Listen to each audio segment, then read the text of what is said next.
ಹೋಟೆಲ್ಗಿಂತನೂ super ಆಗಿರುವಂತಹ ಕರಾವಳಿಗರ famous ತಿಂಡಿ ಗೋಲಿ ಬಜ್ಜಿ ಅಥವಾ ಈ ಮಂಗಳೂರು ಬಜ್ಜಿಯನ್ನು ಚಿಟಿಕೆ ಹೊಡೆದಷ್ಟು ಸುಲಭದಲ್ಲಿ ಮನೆಯಲ್ಲಿ ಪರ್ಫೆಕ್ಟಾಗಿ ಮಾಡ್ಬೋದು.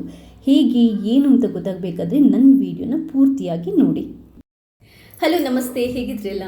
ನನ್ನ ಇವತ್ತಿನ ವಿಡಿಯೋದಲ್ಲಿ ನನ್ನ ಮೋಸ್ಟ್ ಫೇವ್ರೆಟ್ ಹಾಗೆಯೇ ಎಲ್ಲರೂ ತುಂಬಾ ಇಷ್ಟಪಡುವ ಕರಾವಳಿ ಕಡೆಯ ಒಂದು ಫೇಮಸ್ ತಿಂಡಿ ಬಗ್ಗೆ ಹೇಳ್ತಾ ಇದ್ದೀನಿ.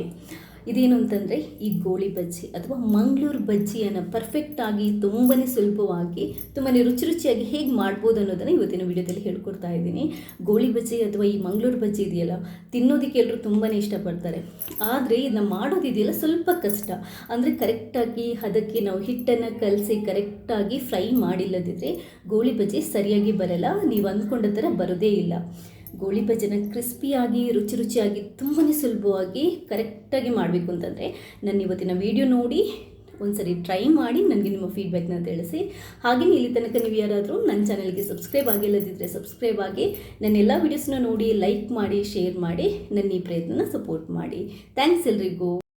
ನೀವು ನನ್ನ ಈ ವಿಡಿಯೋ ನೋಡಿದ ನಂತರ ಖಂಡಿತವಾಗ್ಲೂ ಗೋಲಿ ಬಜ್ಜಿ ಮಂಗಳೂರು ಬಜ್ಜಿ ಮಾಡೋದು ಇಷ್ಟು ಸುಲಭನಾ ಅಂತ ಅಂತೀರಾ. ಅಷ್ಟೊಂದು ಪರ್ಫೆಕ್ಟ್ ಮೆಥಡಲ್ಲಿ ಗೋಲಿ ಬಜ್ಜಿನ ಪರ್ಫೆಕ್ಟಾಗಿ ಹೇಗೆ ಮಾಡೋದು ಅನ್ನೋದನ್ನು ಹೇಳ್ಕೊಡ್ತಾ ಇದ್ದೀನಿ. ನಮಗೆ ಕರೆಕ್ಟಾಗಿ ಗೋಲಿ ಬಜ್ಜಿ ಮಾಡಬೇಕು ಅಂತಂದರೆ ಮೊದಲು ನಾವೆಲ್ಲ ಇಂಗ್ರೀಡಿಯೆಂಟ್ಸನ್ನು ಕರೆಕ್ಟಾಗಿ ರೆಡಿ ಮಾಡ್ಕೋಬೇಕು. ಪರ್ಫೆಕ್ಟ್ ಮೆಷರ್ಮೆಂಟಲ್ಲಿ ಹೇಳ್ತೀನಿ, ಕರೆಕ್ಟಾಗಿ ನೋಡ್ಕೊಳ್ಳಿ. ನೋಡಿ 1 ಕಪ್ಪಷ್ಟು, ಇದು ಕಪ್ ಸ್ವಲ್ಪ ದೊಡ್ಡದಿದೆ, ನಾನೊಂದು 3 ತಿನ್ನುವಷ್ಟು ಮಾಡ್ತಾ ಇದ್ದೀನಿ. ಈ ದೊಡ್ಡ ಕಪ್ಪಲ್ಲಿ 1 ಕಪ್ಪಷ್ಟು ಮೈದಾ ಹಿಟ್ಟನ್ನು ತಗೊಂಡಿದ್ದೀನಿ. ನೀವು ಎಷ್ಟು ಮೈದಾ ಹಿಟ್ಟು ತಗೊತೀರೋ ಅಷ್ಟೇ ಮೊಸರು ತಗೋಬೇಕು. ಈ ಕಪ್ಪಲ್ಲಿ 1 ಕಪ್ ಮೈದಾ ಹಿಟ್ಟು ತಗೊಂಡಿದ್ದೀನಲ್ವ, ಅದೇ ಕಪ್ಪಲ್ಲಿ 1 ಕಪ್ಪಷ್ಟು ಮೊಸರನ್ನು ಮೆಷರ್ ಮಾಡಿ ಇದಕ್ಕೆ ಹಾಕ್ಕೊಂಡಿದ್ದೀನಿ. ಕೆಲವರು ಹಿಟ್ಟು ಕಲಿಸುವಾಗ ಸ್ವಲ್ಪ ನೀರನ್ನು ಹಾಕಿ ಹಿಟ್ಟನ್ನು ಕಲಿಸ್ಕೊತಾರೆ. ಅಂಥವ್ರು ಏನು ಮಾಡ್ತಾರೆ, ಮೊಸರು ಸ್ವಲ್ಪ ಕಮ್ಮಿ ತಗೊತಾರೆ. ಆದರೆ ನಾನಿಲ್ಲಿ ಹಿಟ್ಟು ಕಲಿಸ್ಕೊಳ್ಳುವಾಗ ನೀರನ್ನು ಹಾಕಲ್ಲ, ಬರೀ ಮೊಸರಲ್ಲಷ್ಟೇ ಹಿಟ್ಟನ್ನು ಕಲಿಸ್ಕೊತೀನಿ. ಆದ್ದರಿಂದ ನಾನು ಮೈದಾ ಹಿಟ್ಟು ಎಷ್ಟು ತಗೊಂಡಿದ್ದೀನೋ ಅಷ್ಟೇ ಮೊಸರನ್ನು ತಗೊತಾ ಇದ್ದೀನಿ. ಮೊಸರು ಸ್ವಲ್ಪ ಹುಳಿಯಾಗಿದ್ದರೆ ಮಂಗಳೂರು ಬಜ್ಜಿ ಗೋಲಿ ಬಜ್ಜಿ ತುಂಬಾ ಚೆನ್ನಾಗಿ ಬರುತ್ತೆ. ಇದಾದ ನಂತರ ಒಂದು 3 ಟೇಬಲ್ ಸ್ಪೂನಷ್ಟು ಸಕ್ಕರೆನ ತಗೊಂಡಿದ್ದೀನಿ. ಚಿಕ್ಕ ಕಪ್ಪಲ್ಲಿ ಮೈದಾ ಹಿಟ್ಟನ್ನು ತಗೊಂಡಿದ್ರೆ 1.5 ಟೇಬಲ್ ಸ್ಪೂನಷ್ಟು ಸಕ್ಕರೆ ಸಾಕು. 3/4 ಟೇಬಲ್ ಸ್ಪೂನಷ್ಟು ಉಪ್ಪನ್ನು ತಗೊಂಡಿದ್ದೀನಿ. ಉಪ್ಪು ನೀವು ನೋಡ್ಕೊಂಡು ಅಡ್ಜಸ್ಟ್ ಮಾಡ್ಕೊಳ್ಳಿ. 1/4 ಟೇಬಲ್ ಸ್ಪೂನಷ್ಟು ಸೋಡಾ ಪುಡಿ ಅಂದರೆ ಅಡುಗೆ ಸೋಡಾ ಇರುತ್ತಲ್ವ, ಅದನ್ನ ತಗೊಂಡಿದ್ದೀನಿ. ಅದಾದ ನಂತರ 1/4 ಟೇಬಲ್ ಸ್ಪೂನಷ್ಟು ಓಮಕಾಳು, 1/2 ಟೇಬಲ್ ಸ್ಪೂನಷ್ಟು ಜೀರಿಗೆ. ಇದು ಕೆಲವರು ಹಾಕ್ತಾರೆ, ಇನ್ನು ಕೆಲವರು ಹಾಕದೇ ಇರ್ತಾರೆ. ಇಷ್ಟಾದ ನಂತರ ನೋಡಿ ಕಾಯಿಯನ್ನು ಚಿಕ್ಕದಾಗಿ ಕಟ್ ಮಾಡಿಕೊಂಡು ಸ್ವಲ್ಪ ತಗೊಂಡಿದ್ದೀನಿ, ರುಚಿ ಚೆನ್ನಾಗಿ ಬರುತ್ತೆ. ನೆಕ್ಸ್ಟ್ ಸ್ವಲ್ಪ ಕೊತ್ತಂಬರಿ ಸೊಪ್ಪು, ಸ್ವಲ್ಪ ಕರಿಬೇವನ್ನು ಕಟ್ ಮಾಡ್ಕೊಂಡು ಹಾಕ್ಕೊಳ್ಳಿ, ಇಡೀ ಹಾಕೋದಲ್ಲ. 2-3 ಹಸಿಮೆಣಸಿನ್ಕಾಯಿ, ಆಮೇಲೆ ಒಂದು ಸ್ವಲ್ಪ ಶುಂಠಿನ ಕಟ್ ಮಾಡಿಕೊಂಡು ಹಾಕೋಬೇಕು. ಇಂಗ್ರೀಡಿಯೆಂಟ್ಸ್ ಇಷ್ಟೇ ಬೇಕಾಗಿರೋದು. ಇವಾಗ ಹಿಟ್ಟನ್ನು ಕಲಿಸ್ಕೊಳ್ಳೋಣ. ಇದು ತುಂಬಾ ಮೇನ್. ನಮಗೆ ಗೋಲಿ ಬಜ್ಜಿಗೆ ಹಿಟ್ಟನ್ನು ಕಲಿಸ್ಕೊಳ್ಳೋದೇ ತುಂಬಾ ಇಂಪಾರ್ಟೆಂಟ್. ನೀವು ಮಿಕ್ಸಿಂಗ್ ಬೌಲ್ ಅಥವಾ ಪಾತ್ರೆಗೆ ಮೈದಾನ ಹಾಕ್ಕೊಳ್ಳಿ. ಅದಾದ ನಂತರ ಇವಾಗ ಸಕ್ಕರೆ, ಉಪ್ಪನ್ನು ಹಾಕೊತಾ ಇದ್ದೀನಿ. 1/4 ಟೇಬಲ್ ಸ್ಪೂನಷ್ಟು ಅಡುಗೆ ಸೋಡಾನ ಹಾಕೊತಾ ಇದ್ದೀನಿ. ಚಿಕ್ಕದಾಗಿ ಕಟ್ ಮಾಡ್ಕೊಂಡಿರುವಂತಹ ಕಾಯಿ, ಕೋಕೋನಟ್, ಓಂಕಾಳು, ಜೀರಿಗೆ, ಅದಾದ ನಂತರ ಕೊತ್ತಂಬರಿ ಸೊಪ್ಪು, ಕರಿ ಲೀವ್ಸ, ಹಸಿಮೆಣಸಿನ್ಕಾಯಿ ಮತ್ತು ಶುಂಠಿ, ಇದೆಲ್ಲದನ್ನು ಹಾಕಿಬಿಟ್ಟು ಫಸ್ಟ್ ನಾವು ಚೆನ್ನಾಗಿ ಮಿಕ್ಸ್ ಮಾಡ್ಕೋಬೇಕು. ನೀಟಾಗಿ ಮಿಕ್ಸ್ ಮಾಡ್ಕೊಳ್ಳಿ. ಇದು ಫಸ್ಟ್ ಉಪ್ಪು ಸಕ್ಕರೆ ಎಲ್ಲ ನೀಟಾಗಿ ಹಿಟ್ಟಲ್ಲಿ ಮಿಕ್ಸ್ ಆಗಲಿ. ಅದಾದ ನಂತರ ನಾವು ಮೊಸರು ಹಾಕಿ ಕಲಿಸ್ಕೊಳ್ಳುವಂಥದ್ದು. ಈ ಹಿಟ್ಟನ್ನು ಫಸ್ಟ್ ಈ ಥರ ಮಿಕ್ಸ್ ಮಾಡ್ಕೊಂಡ ನಂತರ ಇವಾಗ ನಾನೊಂದು 3/4 ಭಾಗದಷ್ಟು ಮೊಸರನ್ನು ಹಾಕ್ಕೊತಾ ಇದ್ದೀನಿ. ಸ್ವಲ್ಪ ಇಡ್ತಾ ಇದ್ದೇನೆ, ಒಂದೇ ಸರಿ ಎಲ್ಲದನ್ನು ಹಾಕೋಬೇಡಿ. ಕೆಲವೊಂದು ಸರಿ ಮೊಸರು ತುಂಬ ತೆಳು ಇದ್ದರೆ ಆವಾಗ ಹಿಟ್ಟಿಗೆ ಜಾಸ್ತಿ ಆಗ್ಬೋದು, ಆದ್ದರಿಂದ ಮೊಸರನ್ನು ನೋಡ್ಕೊಂಡು ಹಾಕ್ಕೊಳ್ಳಿ. ಕರೆಕ್ಟಾಗಿ ಹಿಟ್ಟನ್ನು ಕಲಿಸ್ಕೊಳ್ಳಿ. ಇವಾಗ ಕೈಯಿಂದ ನೀಟಾಗಿ ಕಲಿಸ್ಕೊಳ್ಳಿ. ನೋಡಿ, ನಾನು ಹಾಕಿರುವಂಥ ಮೊಸರು ಸಾಕಾಗಿಲ್ಲ, ಇಷ್ಟು ಗಟ್ಟಿಯಾದರೆ ಸಾಕಾಗಲ್ಲ, ಇದು ತೆಳು ಆಗಬೇಕು. ಮತ್ತು ಇವಾಗ ಉಳಿದಿರುವಂತಹ ಮೊಸರನ್ನು ಹಾಕ್ಕೊಂಡು ನೀಟಾಗಿ ಕಲಿಸ್ಕೊತಾ ಇದ್ದೀನಿ. ಮೊಸರು ಹಾಕಿ ತುಂಬಾ ಚೆನ್ನಾಗಿ ಅಂತಂದರೆ ತುಂಬಾ ಚೆನ್ನಾಗಿ ನೀವು ಕೈಯಲ್ಲಿ ಹಿಟ್ಟನ್ನು ಕಲಿಸ್ಕೋಬೇಕು. ಹಿಟ್ಟು ತುಂಬಾ ಸಾಫ್ಟಾಗಿ ಬರಬೇಕು. ಕರೆಕ್ಟಾಗಿ ಎಲ್ಲ ಇಂಗ್ರೀಡಿಯೆಂಟ್ಸ್ ಮಿಕ್ಸ್ ಆಗಬೇಕು. ಹಾಕಿರುವಂತಹ ಸಕ್ಕರೆ ನೀಟಾಗಿ ಕರಗಬೇಕು. ನೋಡಿ, ನೀರು ಹಾಕಿಲ್ಲ, ಬರೀ ಮೊಸರು ಹಾಕಿ ನಾನು ತೋರಿಸಿರುವಂತಹ ಎಷ್ಟು ತಗೊಂಡಿದ್ದೀನಿ ಅಷ್ಟು ಮೊಸರು ಹಾಕಿ ಕಲಸಿರುವಂಥದ್ದು ಪರ್ಫೆಕ್ಟಾಗಿ ಹದಕ್ಕೆ ಬಂದಿದೆ. ಒಂದೇ ಒಂದು ಡ್ರಾಪ್ ನೀರು ಹಾಕಿಲ್ಲ. ನೋಡಿ, ಈ ಹಿಟ್ಟು ಕೈಯಿಂದ ಈ ಥರ ಬಿಡುವಾಗ ಟಪ ಟಪ ಅಂತ ಬೀಳಬೇಕು. ತೋರಿಸ್ತೀನಿ ನೋಡಿ. ಸ್ವಲ್ಪ ಹಿಟ್ಟನ್ನು ಕೈಯಲ್ಲಿ ತಗೊಂಡು ಈ ಥರ ಬಿಡುವಾಗ ಒಂದೇ ಇದರಲ್ಲಿ ಕಟ್ಟಾಗಿ ಬೀಳಬೇಕು. ಈ ಥರ ಬಂದರೆ ಹಿಟ್ಟು ಪರ್ಫೆಕ್ಟ್ ಹದಕ್ಕೆ ಬಂದಿದೆ ಅಂತ ಅರ್ಥ.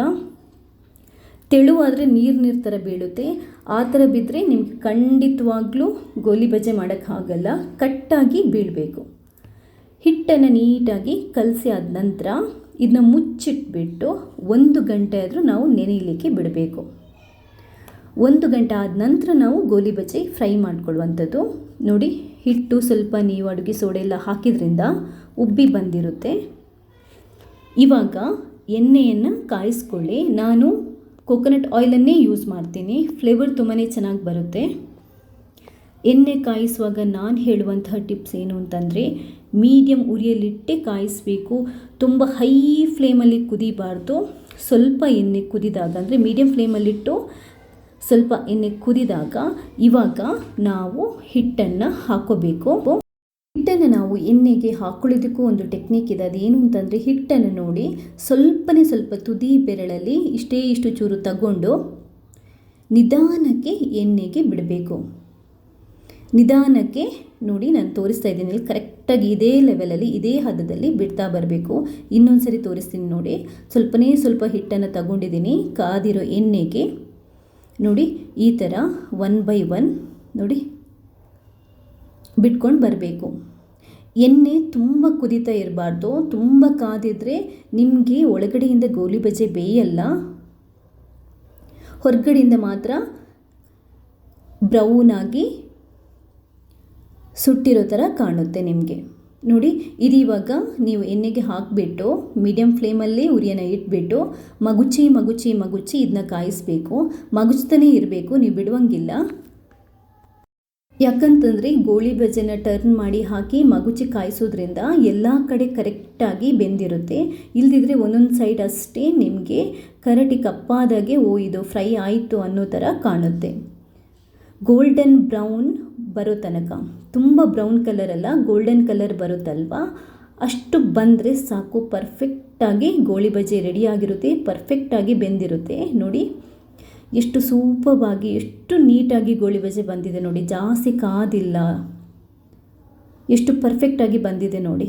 ನೋಡಿದ್ರೇ ಗೊತ್ತಾಗುತ್ತೆ ನಿಮಗೆ, ಟೆಕ್ಸ್ಚರ್ ನೋಡಿದ್ರೇ ಗೊತ್ತಾಗುತ್ತೆ ಗೋಳಿ ಬಜೆ ಎಷ್ಟು ಚೆನ್ನಾಗಿರ್ಬೋದು ಅಂತ. ಇವಾಗ ಇದಕ್ಕೊಂದು ಕ್ವಿಕ್ಕಾಗಿ ಮಾಡುವಂತಹ ತೆಳು ಕಾಯಿ ಚಟ್ನಿ ರೆಸಿಪಿ ಕೂಡ ಹೇಳ್ತಾ ಇದ್ದೀನಿ. ಒಂದು ಮಿಕ್ಸಿ ತಗೊಂಡು 3 ನಾನು ಹಸಿಮೆಣಸಿನ್ಕಾಯಿ, ಸ್ವಲ್ಪ ಹುಣಸೆ ಹಣ್ಣು, ಅರ್ಧ ಈರುಳ್ಳಿ, 1 ಹಿಡಿಯಷ್ಟು ತುರಿದಿರೋ ಕಾಯಿ, ಅರ್ಧ ಟೇಬಲ್ ಸ್ಪೂನಷ್ಟು ಉಪ್ಪು, ಒಂದು ಸ್ವಲ್ಪ ಸಕ್ಕರೆ, ಆಮೇಲೆ ನೀರು ಹಾಕಿ ಗ್ರೈಂಡ್ ಮಾಡ್ಕೊಂಡಿದ್ದೀನಿ. ಗೋಳಿ ಬಜೆ ತಿನ್ನುವಾಗ ಒಂದು ಸ್ವಲ್ಪ ಚಟ್ನಿ ತೆಳು ಇದ್ದರೆ ಸೂಪರ್ ಆಗಿರುತ್ತೆ. ಇದಕ್ಕೆ ನೀವು ಒಗ್ಗರಣೆ ಬೇಕಾದರೂ ಹಾಕೋಬೋದು. ಎಷ್ಟು ಬೇಕು ಚಟ್ನಿ ಕಡೆದಾದ ನಂತರ, ರುಬ್ಬಿಯಾದ ನಂತರ ಅಡ್ಜಸ್ಟ್ ಮಾಡ್ಕೊಳ್ಳಿ ನೀರನ್ನು ನೋಡಿಕೊಂಡು. ಚಟ್ನಿನೂ ರೆಡಿಯಾಗಿದೆ, ಗೋಳಿ ಬಜೆ ಕೂಡ ರೆಡಿಯಾಗಿದೆ. ಇವಾಗ ನಾನು ನಿಮಗೆ ತೋರಿಸ್ತೀನಿ ಗೋಳಿ ಬಜೆ ಯಾವ ಥರ ಬಂದಿದೆ ಅಂತ. ನೋಡಿ, ಕ್ರಿಸ್ಪಿ ಕೂಡ ಆಗಿದೆ. ಒಳಗಡೆಯಿಂದ ಕಟ್ ಮಾಡಿ ತೋರಿಸ್ತಾ ಇದ್ದೀನಿ ನೋಡಿ. ನೋಡಿದರೆ ಗೊತ್ತಾಗುತ್ತೆ ಪದರ ಆಗಿ ಮೆದುವಾಗಿ ಎಷ್ಟು ಪರ್ಫೆಕ್ಟಾಗಿ ಸೂಪರಾಗಿ ನಮ್ಮದು ಗೋಳಿ ಬಜೆ ರೆಡಿಯಾಗಿದೆ ಅಂತ. ಈ ನೀರು ಚಟ್ನಿ ಇರುತ್ತಲ್ವಾ, ಅಂದರೆ ತುಂಬ ನೀರಲ್ಲ, ಸ್ವಲ್ಪ ಅದಕ್ಕೆ ಮಾಡಿದ್ದೇನೆ. ಅದ್ಕೊಂಡು ತಿನ್ನೋಕ್ಕೆ ಸೂಪರಾಗಿರುತ್ತೆ. ನೋಡಿದ್ರೇ ಬಾಯಲ್ಲಿ ನೀರು ಬರ್ತಾ ಇರುತ್ತೆ. ಅಷ್ಟು ಚೆನ್ನಾಗಿ ಬಂದಿದೆ ಗೋಳಿ ಬಜೆ, ಪರ್ಫೆಕ್ಟಾಗಿ ಬಂದಿದೆ. ಬಿಸಿ ತಿನ್ನೋ ಮಜನೇ ಬೇರೆ. ಚಟ್ನಿ ಜೊತೆ ಬಿಸಿ ತಿನ್ನೋ ಮಜನೇ ಬೇರೆ. ನೋಡಿದ್ರಲ್ವಾ, ಕರೆಕ್ಟಾಗಿ ಹಿಟ್ಟನ್ನು ಕರೆಕ್ಟ್ ಮೆಷರ್ಮೆಂಟಲ್ಲಿ ಹದಕ್ಕೆ ಕಲಿಸ್ಕೊಂಡು ನೀಟಾಗಿ ಆಯಿಲಲ್ಲಿ ನಾವು ಗೋಲಿ ಬಜೆನ ಫ್ರೈ ಮಾಡಿದರೆ ಪರ್ಫೆಕ್ಟಾಗಿ ಹೋಟೆಲಲ್ಲಿ ತಿಂತೀವಲ್ವ, ಅದಕ್ಕಿಂತಲೂ ಸೂಪರ್ ಆಗಿರುವಂಥ ಗೋಲಿ ಬಜೆನ ಮನೆಯಲ್ಲೇ ಮಾಡಿಕೊಂಡು ತಿನ್ಬೋದು. ಮನೆಯವರಿಗೂ ಎಲ್ರಿಗೂ ನಾವು ಈ ಥರ ವೆರೈಟಿ ತಿಂಡಿ ಮಾಡಿಕೊಟ್ರೆ ಎಲ್ಲರೂ ಖುಷಿ ಪಡ್ತಾರೆ ಕೂಡ. ಒಂದ್ಸರಿ ಈ ರೆಸಿಪಿನ ಟ್ರೈ ಮಾಡಿ ನಿಮ್ಮ ಮನೆಯವರಿಗೆ ಕೂಡ ಮಾಡಿಕೊಟ್ಟು ನನಗೆ ನಿಮ್ಮ ಫೀಡ್ಬ್ಯಾಕ್ನ ತಿಳಿಸಿ.